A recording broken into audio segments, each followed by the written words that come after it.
Hello World, Unit 4, Part 1, the operating system. This is where we are today. Welcome back. This is your Professor Neil with my TA, Young-hee. Hello, this is TA Young-hee. Hello World, Unit 4. Today's topic is...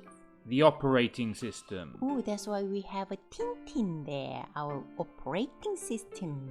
Robot, yes. It's doing a little bit of dancing, so without further ado, let's spin on in to Unit 4, Part 1. Welcome.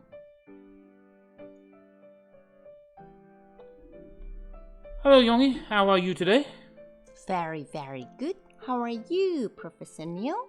I'm well, thank you. My PC is working, hasn't crashed yet today. However, there is still a long time to go in the day. So let's get started with the warm-up. Are you ready, Young-hee? Yes, I'm ready to warm up. Okay, we have some rather, hopefully, interesting warm-up questions for you today, relating to the operating system. So let's put this up on the big screen. We have our pie chart.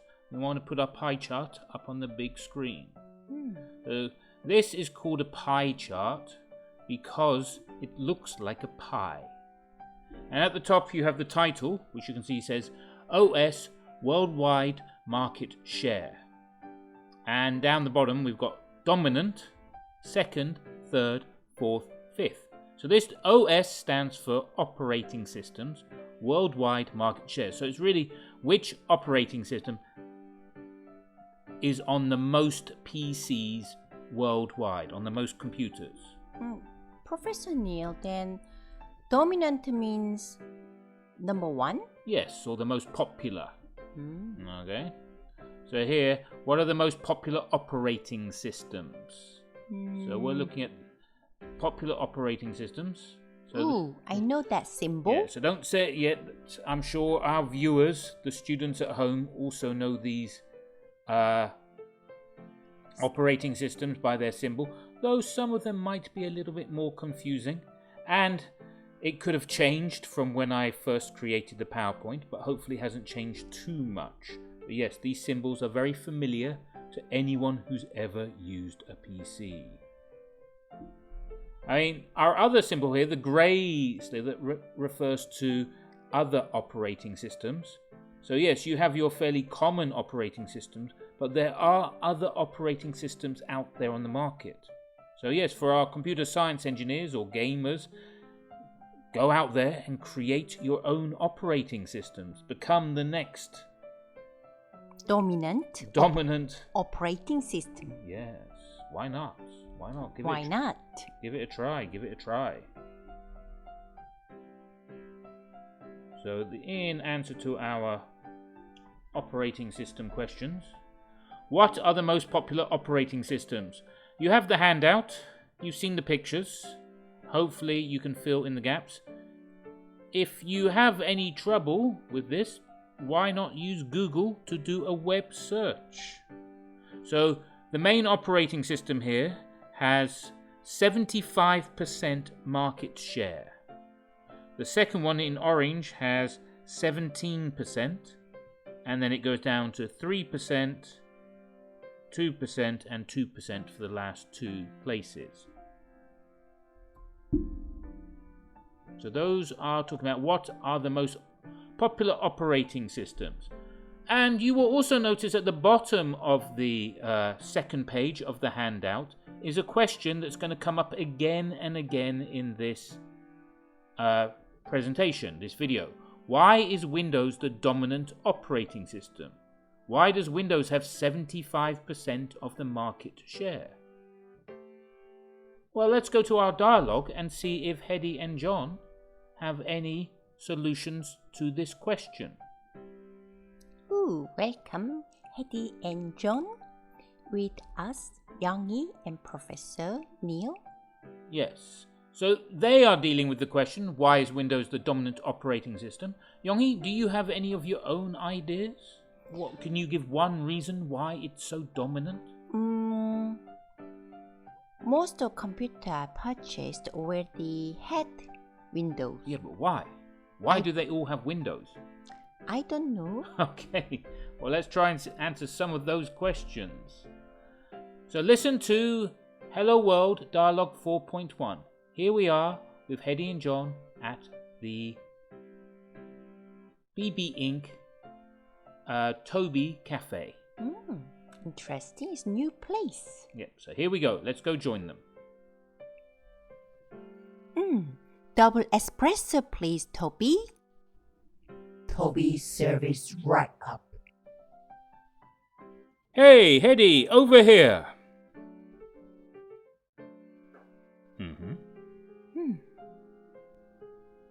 Good morning, Hedy. Morning, John. What are you doing? I'm waiting for IT to come and fix my PC. Really? Why? The OS needs upgrading. The OS? The operating system. I have Windows. Hello, the most dominant OS in the world because it is easy to use and reliable. Yes, but my applications freeze and crash. Oh my, you could switch to Linux. I'll ask IT which is the best operating system. Oh, I hope you enjoyed our time in the cafe with Hedy and John. I hope you got some answers to our question about the most dominant operating system. Yonghee, would you like to just go over the dialogue one more time? Yes, and I'm really intrigued by our new friend, Toby, the robot. Toby the robot, yes. Working hard in the cafe. So let's go through the dialogue one more time. I'll read John if you read Hedy, as always. So, good morning, Hedy. Morning, John. What are you doing? I am waiting for IT to come and fix my PC. Really? Why? The OS needs upgrading. The OS? The operating system. I have Windows. Hello, the most dominant OS in the world because it is easy to use and reliable. Yes, but my applications freeze and crash. Oh my, you could switch to Linux. I'll ask IT which is the best operating system. There are a few very useful languages like easy to use and reliable and dominant. And best operating system. Switch. Switch means change. Yes, switch it to Linux means change it to Linux. And these are some of the grammar that we're going to be looking at and the vocabulary shortly. But before we do that, we've just got two questions to ask about the dialogue.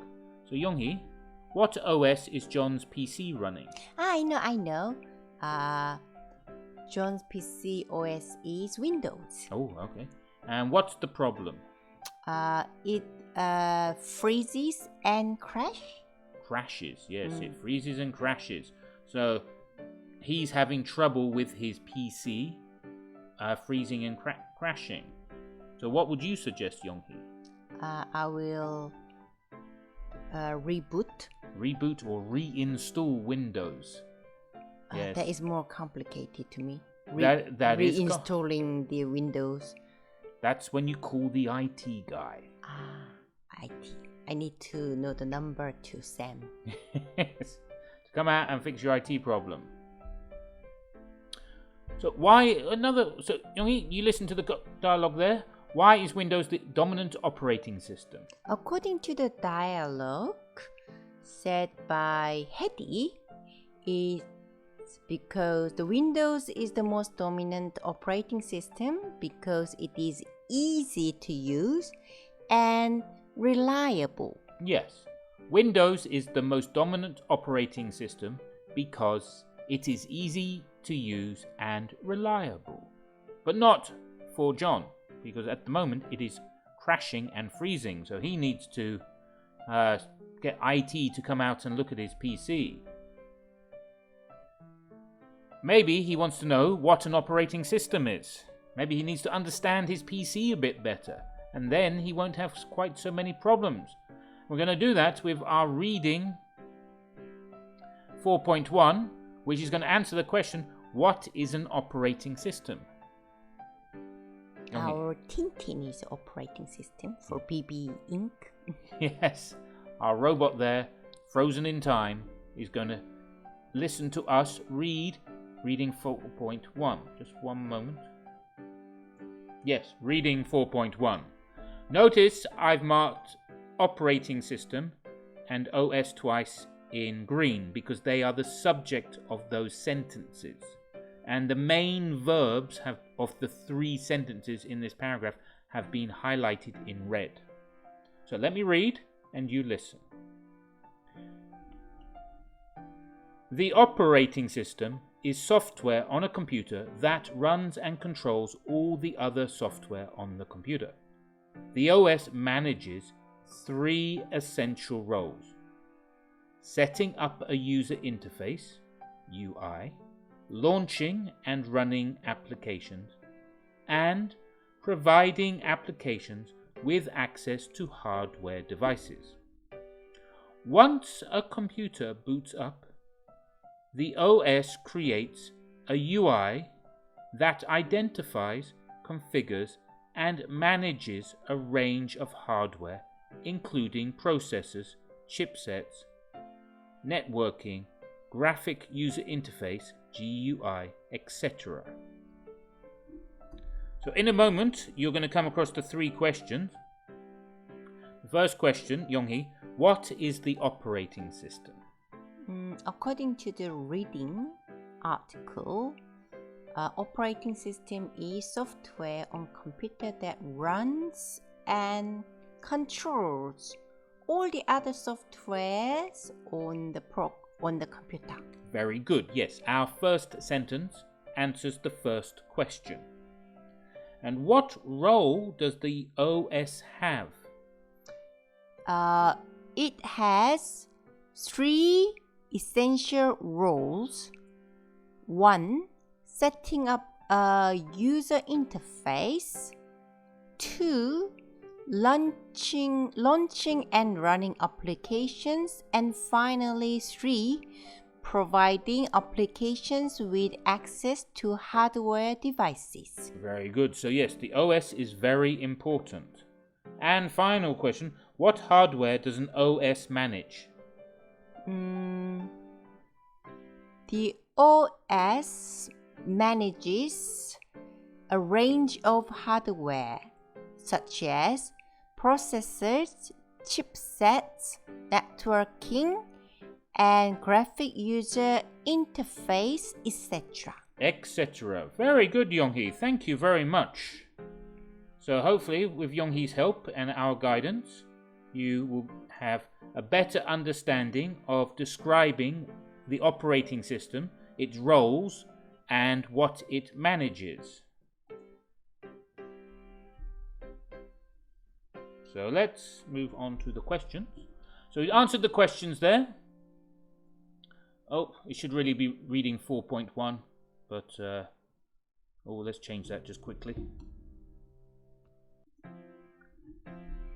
Okay, so you now have the answer to the 3 questions for reading 4.1. Yeah, reading 4.1. What is the operating system? What roles does the OS have? What hardware does an OS manage? I think I better write down this information in a very more organized way. Yes, memorizing it would be useful for future tests, especially with speaking tests rapidly approaching. So, Yonghee, any more reasons why Windows is the dominant operating system? We have 1, that it is easy to use, 2, that it is reliable. Anything else? It is compatible with many softwares. Yes, very good. It runs many applications, it runs lots of software, and it is very good for plug and play with hardware. because we learned the word compatibility from the previous unit. So sometimes the reason why existing operating system is so dominant is because it is very convenient. Yes, convenient and compatible. Yes, because Linux doesn't work with all software applications, and neither does Apple. And that's one of their big drawbacks and one of the big benefits of Windows. Good points, good points. Thank you, Yonghee, for that. Let's consider that in some of the vocabulary. So today's vocabulary is definitely a little more advanced than what we've been using up to now. So, Yonghee, what does the operating system do? Operating system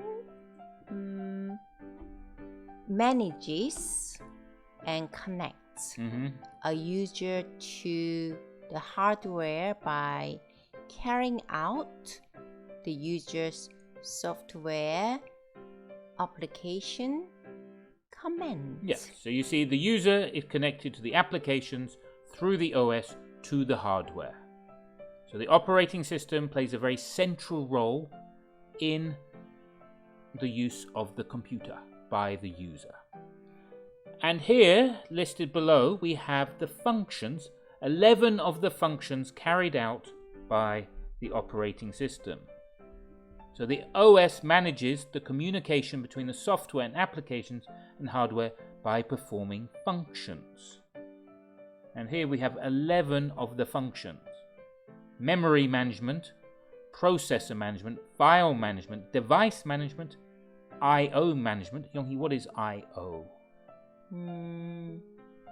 What is I/O, Professor Neil? Input and output management. Excellent, Yonghee. Secondary storage management, security, command interpretation, networking, communication management, job accounting. This is not everyday English. This is English that you will use specifically in the computer server world and building operating systems. So this is the beginning of this course to start to use language very specific to computer and software processes. So this is the more of a technical vocabulary for the people who are majoring in the computer-related subjects. Majoring in and hopefully in the future working in computer-related areas. So here, to break them down, we would like you to match the OS function above with the description below.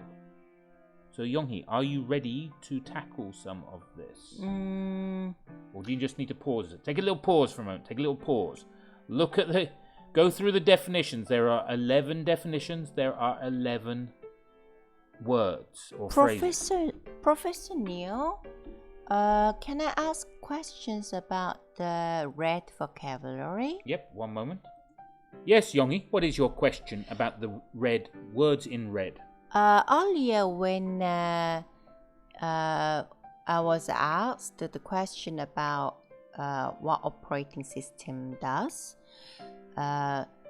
say operating system connects and manages softwares and applications with computer and users. And then there are the expression called carry out. So in this sentence number 1, execute. Is execute a similar meaning as carry out? Similar, but they're not always going to work in the same situation. Or perform? Perform, yes, they are similar, but they're not always going to be exactly the same. There are similarities, but they're not always exactly the same. But yes, you could, in this case, change executes with carries. It wouldn't really, no, carry out would not switch with execute here. It would not work at all. So often, no. Carry out here does not have the same, sometimes, but here, no, it does not have the same meaning.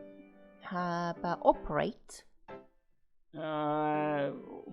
Runs. Controls. Okay, executes can. So number 1, which of the functions fits in the gap for number 1? The processor management. Yes, the processor management executes an application or program. Very good. And how about number 2? The memory management allocates the storage space for individual programs. Perfect. And number 3?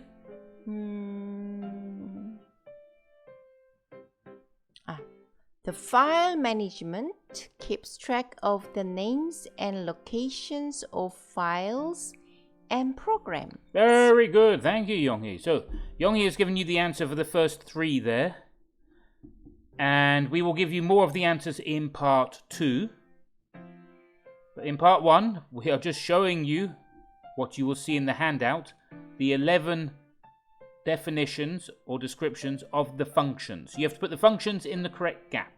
So numbers 1, 2 and 3 were done for you by Yonghee a moment ago. If you need to, rewind the video. Or wait and watch video 2 for the answers. But yes, try and do them before watching video 2. Okay. So that answers what does the operating system do. And you would have noticed the pattern of the sentences. In previous units, we focused on using like do and does and the have verb. But in this unit, we are focusing more on using descriptive action verbs as the main verbs. So you were given a list of them there. And again, it helps you to describe why is Windows the dominant operating system. The idea here is Windows is dominant because it's good at all of those functions. Windows is good at executing an application or program. It's good at allocating storage space for individual programs. It's good at keeping track of names and locations of files and programs. It's good at managing the hardware and so on. All those functions, all those 11 functions, Windows is very good at. That is why it's the dominant operating system.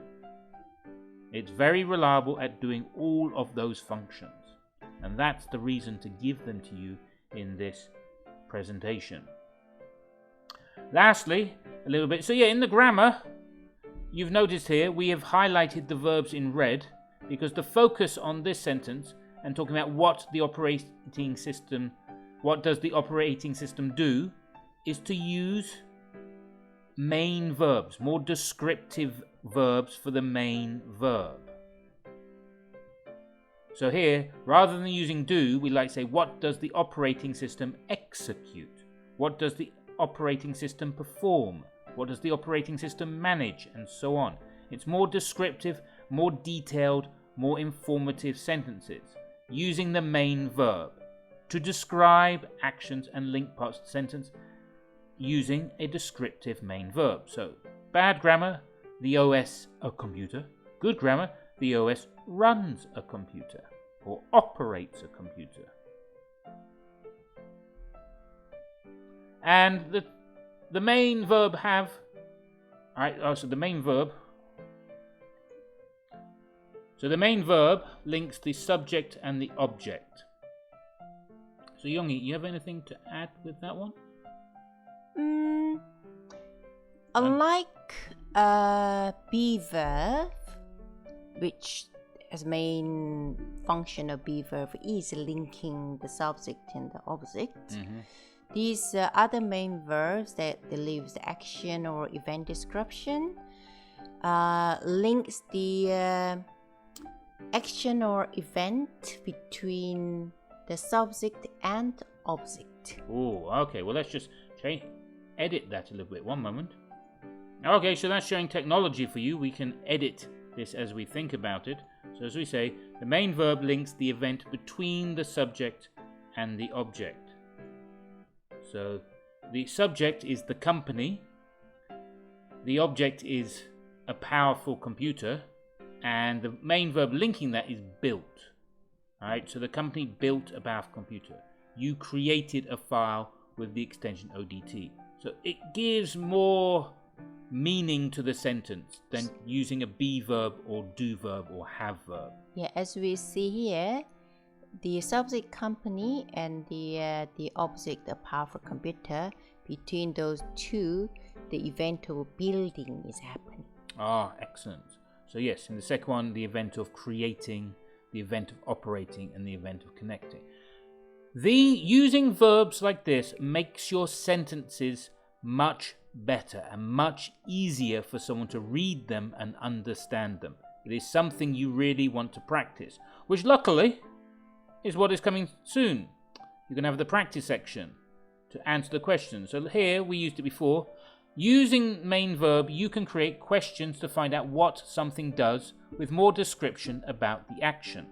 So you can put those verbs into the sentences, into the question, rather than using do. What role does the OS manage? What program does the OS launch? Right? It manages the user interface. It launches MS Office. These are more descriptive sentences, more descriptive questions. And it's something you want to practice and start using more in your everyday communication. So note, the main verb can be supported by auxiliary verbs. What role does the OS manage? It does manage the OS interface. What program does the OS launch? It does launch MS Office. But the auxiliary verbs are usually used for emphasis, so usually we leave them out, especially in the sentence answering the question. But in the question, they're required. So why is Windows the dominant operating system? Because it does the functions all so well. Okay, so that leaves you with the last bit, the practice area. And as you've seen, so in the practice area, what you want to go through is mark the subject, the main verb, and the object in each of the sentences. So here, mark the subject as S, mark the main verb as P, because it's a predicate, and mark the object as O. So go through each of the sentences for homework. You'll see it in the homework, and include the function and complete the sentence. And that's your main practice related to our introduction to operating systems and writing about them using main action verbs. Ooh, there are a lot of homework today, Professor Neil. Well, there's enough. I mean, we're going to have... But practice makes us perfect. Yes, and as we said at the beginning of this course, all right, for things to be done well, for things to be dominant, they have to be done well. And Windows does things well, that is why it's dominant. Process is difficult, but the end reward will be very, very valuable. Yeah, so thank you for joining us for Unit 4, Part 1. This has been your Professor Neil, it's been Yongi. So bye for now, and we'll see you in Part 2. Bye. See you.